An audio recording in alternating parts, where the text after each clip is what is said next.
Bobby, you're telling me you can't see a big police car that you see from over there, and you're telling me, what's up, my nigga? What's up, Are you kidding me right now? I'm like, hey, what are you So I started cursing, bro, because I'm like, this guy's disrespecting me. What's up? I'm a fucking cop. What do you think I am? Get your fucking ass on the ground right now. Get your fucking ass on the ground right now. Get your ass on the fucking ground right now. Did you call 315? Because I was on People's Way. It wasn't anything. It was like last minute. Yeah. So I secured him. I got the cuffs on, and then I called it in, and I was like, oh. But he just kept fighting me, bro. I'm like, yo, what's up with this guy? So he's trying to run away. What he was trying to do was trying to go home. Trying to call he just kept saying, Papa. Like if he was going to come save him. I'm asking him, how old are you, bro? 20 years old? You're an adult, Papa. How old is he? 20 years old.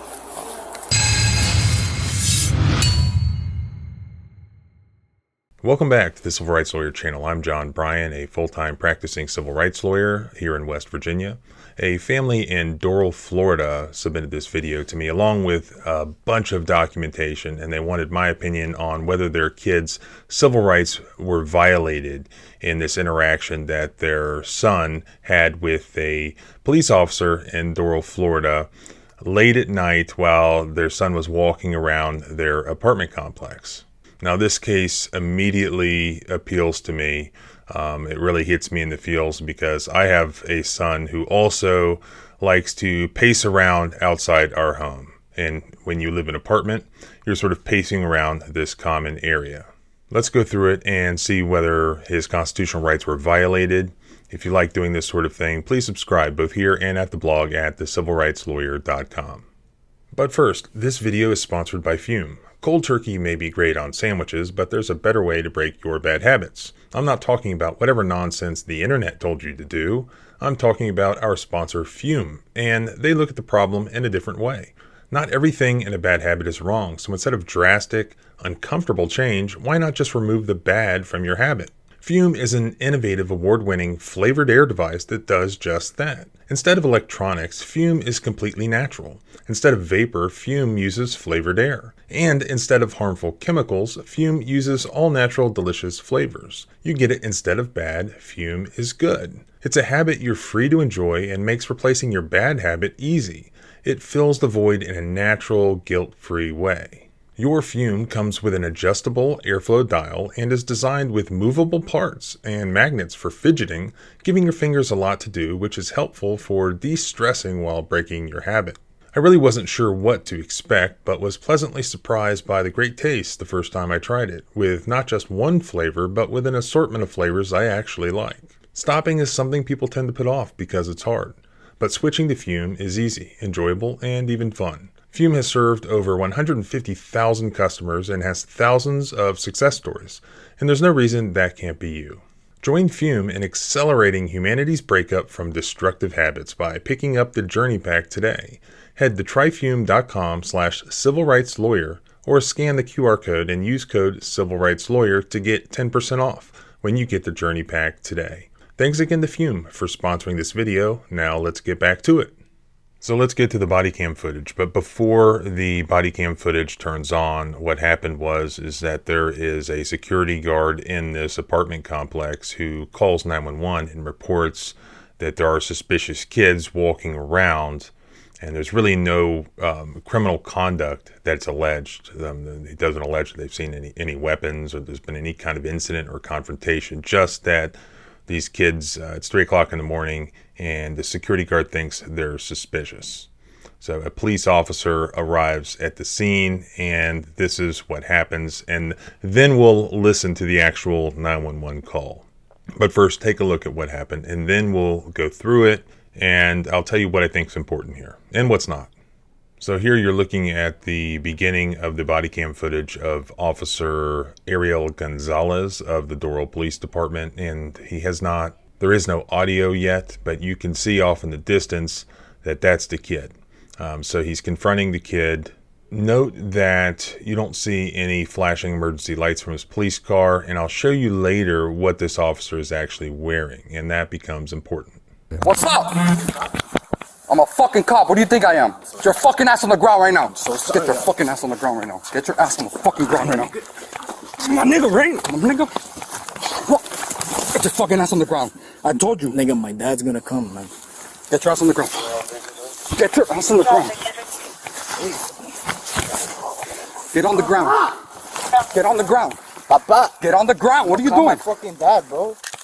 Yo, chill out, nigga. Get your ass on the ground right now. Get down on the ground. Get on the ground right now. My dad lives right there. Get on the ground right now. Papa. Get your ass on the ground. Get on the... Papa, I'm not going to tell you again. 1, 2, put your hands behind your back right now. Put your hands behind your back right now. You crazy? How many times? Yo, I'm on the ground, bro. Put your hands behind your back. Mama. Yo. Put your hands behind your back. Mama. Mama. Mama. Pop. They're all 392. How many times do I got to tell you to come over here? Bro, I didn't know you were a cop. You didn't know I was a cop? I'm sorry. Are you kidding me right now? I didn't know you were a cop. Yeah, and you're still fighting me, right? Now you're going to jail. Come on. Yo, Papa. Bro, my dad lives right there. I'm going to be right here in the courts Can you call my dad? at the QTH. Respond. Can you call my dad? Come on. Please, bro. Yo, I'm here, man. Can you call my dad, please? Yo, I'm coming here. How old are you, bro? Bro, listen, can you call my dad, How bro? old are you? Nigga, I'm fucking 20. All right, Papa, come on. Let's go. You're going to jail. Yo, listen, can you call my dad, bro? Yo, I'm not going to tell you again. I'm not going to tell you again to stop fighting me. Do you understand me? Yes. Do you get me right now? You got it, I'm done. Now you're going to stay here.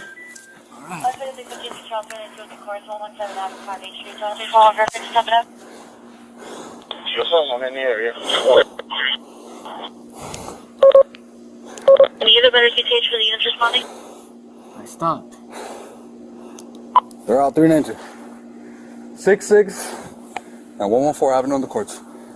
You get alone, subjects in custody on the ground. Why am I being arrested? You live here? Yes. What are you doing now in this time? I'm just walking. Dressed out in black.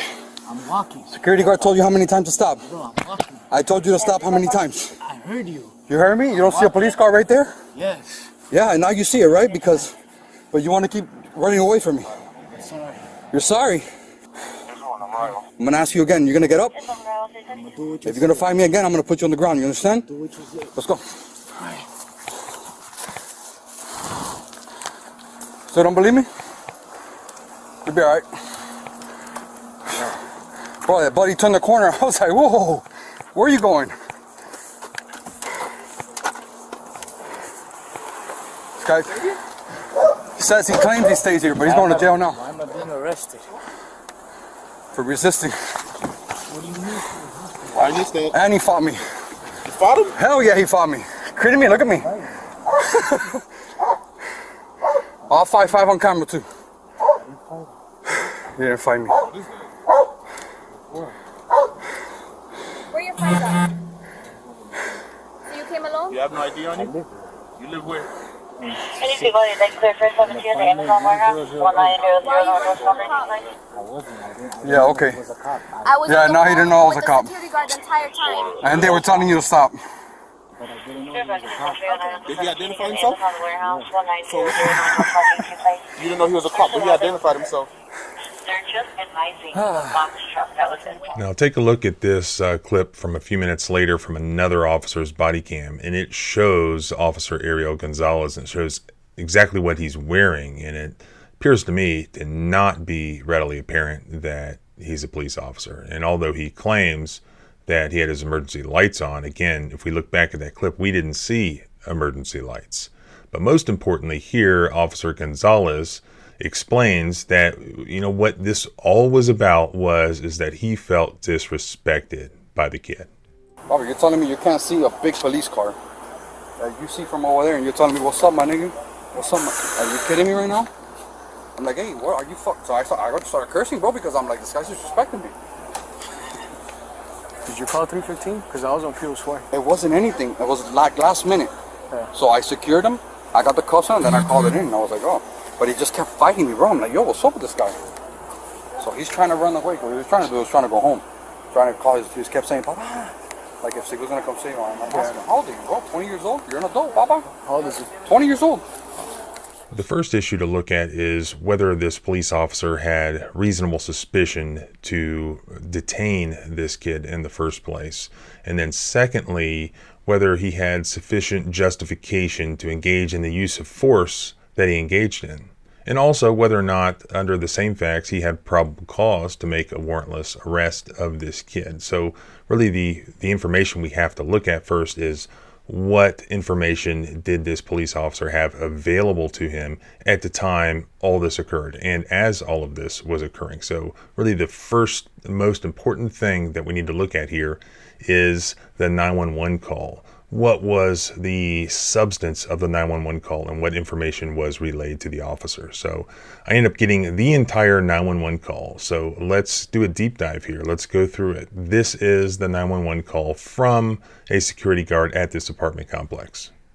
Yeah, I just want to keep it anonymous. I'm a security guard here, but I just want to keep this anonymous. What are you reporting? Well, I know that here where I work, there's been lately breaking into cars and police cars and everything, and they have stole stuff. But I got 2 kids going around. They said that they live here, but I don't know. They look suspicious because they've been working for already 2 hours. One moment for non-emergency. Tuesday, February 14, 2023, 03:13 and 29 seconds. Miami-Dade County Police and Fire, Officer Vidal speaking. How can I help you? Yes, I work here in 6650 Northwest 114 Avenue, Doral, Florida 33178. Okay, what you said you work there. What's the name of this business or place? The gate. The gate? Yeah, the gate is called here. The gate? Yeah, the gate. Well, I want to keep it anonymous because if the cop comes over here, I don't want them seeing my name to these kids. Sir, what's going on there? The thing is that there's been robbery lately, and there's 2 kids out there keep walking around, and I asked them if they live here. They went under the gate to get in, but they said that they live here, and they don't want to stop, and they keep on circling around. Okay, they sir, look like... are you the security? Yes. Okay, so, sir, if that's your job, okay, what is your name? Okay, do you still see them? Yes. Okay, how many are there? 3. Okay, are they black or white? There's 1 black and 2 white. Okay, they're the black, they're kids, like around how old? 16 to 18, right? 16 to 18. Okay, the black male, what color shirt is he wearing? The one is black male. He's wearing, what was he wearing? They're all black. So the black male is wearing all black? Yeah, and the white male is all wearing all black, and the other one is wearing all black too. Okay, and the other 2 are white males wearing all black? Yeah. You saw how that guy looked at us and he went back inside over there? Do you still see them? Yeah. They're just keeping eyes on us. It's like they're keeping track where we Do you go. see any, because okay, do you see any weapons on them? I don't even know because they just have their hands inside their Okay. But have you seen any weapons? No. Okay. And what do you think they're doing? Do you think they're placing vehicles? They're just walking around. It's like they're checking the perimeter. I don't know if they're trying to open cars. I don't know what's their attention. But this time of the night, I don't know why they're out. Okay, are you in a vehicle or are you on foot? I'm on foot. Okay. Okay, I went ahead and I sent an officer out, okay? Do they need a gate to get inside that community? Yeah, they go automatic. Cops are allowed to come automatic. Okay, an officer will be out there, okay? Just look out for the officer. Okay, bye-bye. Thank you. You're welcome. So once again, we have somebody calling 911 to report a non-crime. The caller did not see a crime being committed. The caller did not claim that a crime was being committed. This is one of these non-crime calls. And why are police officers responding to this in the first place? That is the beginning of so many problems such as we had here. There doesn't appear to be any indication that the police officer responding to this call was informed that a crime occurred. So now the next thing that we need to look at is the police officer's story himself about what he knew and when he knew it. Not only do we have the police report where he wrote down his narrative, but we also have the actual interview where Internal Affairs, after these folks, the parents, filed an official complaint with the department, he was interviewed by Internal Affairs. Let's listen to the important part of it. I am Sergeant Javier Sarmiento, assigned to the Office of Internal Affairs for the City of Doral Police Department. Please state your name and your badge number. Officer Ariel Gonzalez, badge number 435. And what's your current classification? A K-9 officer. Do you recall responding to the courts located at 6500 Northwest 114 Avenue? I do. Do you remember the reference to the call? Yes, I do remember the reference. Well, what was it? It was a 37 suspicious persons while walking around the complex while security was attempting to stop them. They were refusing to comply and continued walking away. Okay. And that's all we got. Did you arrive on scene with your emergency lights on? Yes, I did. Right. And it was early in the morning, so it was dark outside. Yes, it was. All right. So were your emergency lights clearly visible from a distance? I would suppose so. Okay. Well, when you got on scene, who'd you speak with? I spoke to security that was on scene, advising me that there were several subjects that were walking around, refusing to comply with their commands or anything. They didn't know who they were, dressed all in black. When I first arrived, they were nowhere to be seen or found. Okay. And how did you end up coming in contact with do you remember Mr. Juan Portez? I do remember him, yes. And how did you come in contact with him? An officer was on the phone with the security guard, and through the radio communication, they were able to deter me to where the security was. I had a visual of the subject. So, did security tell you that Mr. Portez was the person walking around with the flashlight? He didn't. He just said that that's the guy right there that we've been trying to stop. I was looking around. Yes, I was looking into vehicles with their flashlight on. So security guard pointed directly at. He just pointed and said, "That's the subject right there. That's the guy that we've been trying to stop." Was there anybody else out there? There was another security guard with him. No, I mean, were there any other people around Mr. Portez? No. Was he the only person in the area? From what I can see, yes. Okay. From a distance. And then what happened after that? I advised myself as a police officer. I told him he needed to come to make contact with him. He refused. Started cursing, profanity several times, refusing to comply with any commands that I was giving him. At that moment, he went ahead and just continued to walk away from me, and that's when I had to go to where he was at, around behind of a building. He was dressed all in black. I don't know if he was armed or anything. I don't know what kind of I don't know what was going to happen. So I had to go into the unknown, make the contact with him. As soon as I made contact with him, he was still refusing to comply with anything I was trying to tell him. I then, when I went to detain him, because at the end of the day we were conducting an investigation as to him being a possible subject, he started resisting. I had to place him. Place him on the ground to place handcuffs on him. He still resisted. At that time, he got up again after I told him to continue staying on the ground. He refused, stood up again. I had to try to detain him again, place him back on the ground in the grass. It was a grassy area, and that was it. I was able to restrain him and call for backup. When you took him to custody, did he ever say that he lived there? No, he just kept screaming like mom and dad, like papa in Spanish. Not knowing what that was for. I don't know if he was trying to yell for somebody at that moment. I don't know if he lived there or not in the heat of the moment. So he says that in the heat of the moment, he didn't know whether the kid lived there or not. But if you watch his body cam video, you see that the kid who he's mocking during this interaction for calling for his mother and his father is in fact calling for his father. And he points out twice very early on that his father lives right there. That should have put in his mind very quickly that this is not just an interloper into this trespassing in this area. This is somebody whose father apparently lives just steps away. Get on the ground right now. My dad lives right there. Get on the ground right now. Papa! Get your ass on the ground.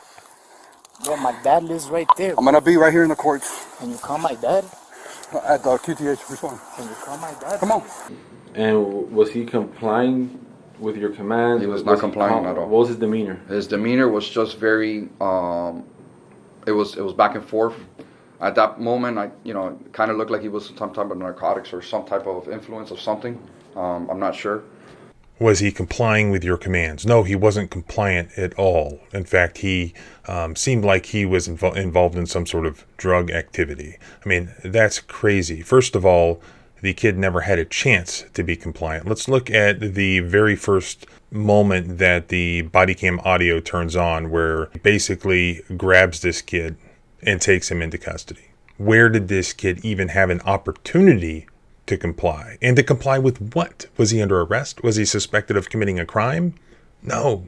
What's up? I'm a fucking cop. What do you think I am? Get your fucking ass on the ground right now. Get your fucking ass on the ground right now. Get your ass on the fucking ground right now.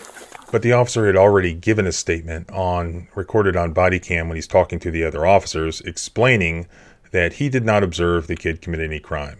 That he wanted to talk to the kid, but the kid didn't want to talk to this stranger, and he just continued to walk away. So he began to chase him because the kid was wearing all black, he says, and he didn't know what the kid was doing. Bro, I'm here, and I'm like, hey, get your ass over here. He goes, what's up, my nigga? What's up? I'm like, what the fuck? I'm like, where the fuck are you going? He's like, fuck you. And he just kept walking. So he turned that corner. I started chasing him because I don't know what the hell this guy's doing, all black. This officer realized pretty quickly on that he didn't have any real reasonable suspicion to justify the detainment of this kid, much less probable cause to arrest him for resisting his investigation during that detainment. So you can see on the body cam footage where he actually fabricates it after the fact when he goes and he talks to the security guard. He's like, hey, did you see this kid, looking into cars, things like that? And they're like, oh, yeah, we saw that. But that doesn't place that information in this officer's mind prior to beginning that illegal detainment. After the fact doesn't matter. It doesn't matter what the officer knew after the fact. It doesn't even matter what the truth is. It matters what information did a police officer have in that position at the time that it occurred. And this body cam footage, I believe, coupled with the entire 911 call, proves that the officer did not have any reasonable suspicion of criminal activity at the time he grabbed a hold of this kid, detained him under the Fourth Amendment, and used force against him under the Fourth Amendment. Bubble, for sure they're looking into cars. Were they looking into cars or anything? Did you guys see them do anything out of the ordinary, like casing the area, like kind of like looking around cars? This one be looking everywhere, circling around with his flashlight and his phone, looking around the cars. Oh, yeah? Well, that's the best 20, that's the best. But they're saying that he was looking into cars. Right, that's what I'm saying.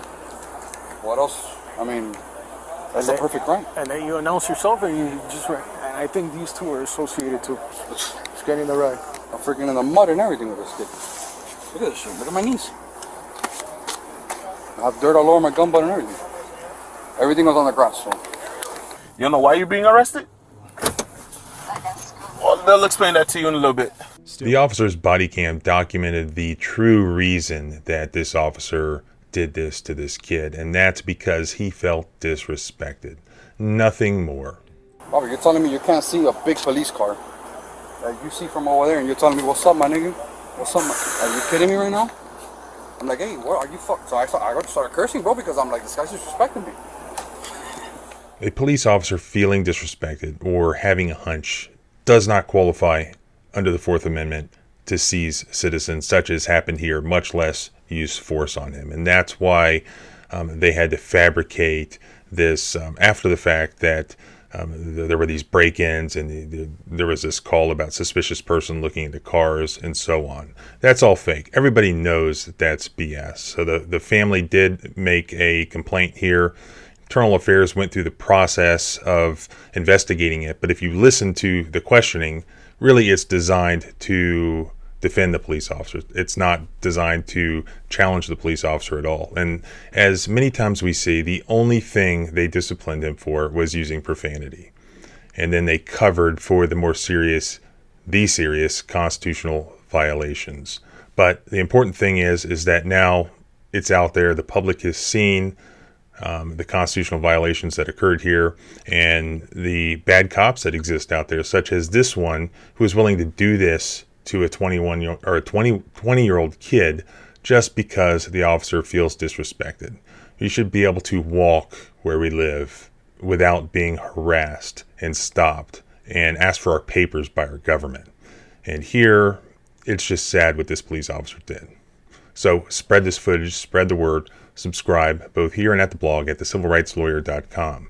Remember, freedom is scary. The ability to walk around your home, your apartment complex, without scaring some security guard who doesn't even know the name of your complex correctly. Freedom is scary. Just deal with it.